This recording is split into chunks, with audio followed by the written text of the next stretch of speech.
ইরানের বিক্ষোভ শুরুতে ছিল অর্থনৈতিক মুক্তির দাবি, কিন্তু মুহূর্তেই সাধারণ মানুষের শান্তিপূর্ণ মিছিল এখন রূপ নিয়েছে রণক্ষেত্রে। জাতীয় পতাকা অর্ধনমিত করা, পবিত্র মসজিদে আগুন, এমনকি ইসলামী প্রজাতন্ত্রের ৪৭ বছরের ঐতিহ্য মুছে ফেলার ডাক, যা সাধারণ ইরানি সংস্কৃতিতে বিরল। অথচ সেটাই এখন হচ্ছে ইরানের রাজপথে।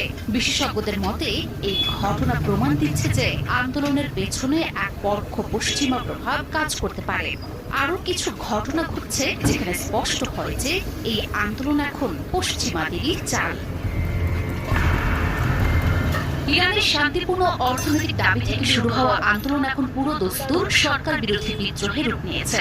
তেহরানের সাদাত আবাদ থেকে মাসহাদ হাজার হাজার মানুষ রাস্তায় নেমেছে, ইসলামী প্রজাতন্ত্রের প্রতীককে লক্ষ্য করে আক্রমণ চালাচ্ছে। বিক্ষোভগুলোকে স্বতঃস্ফূর্ত বলে মনে হলেও বিক্ষোভকারীদের কর্মকাণ্ডই এখন বড় প্রশ্ন হয়ে দাঁড়িয়েছে।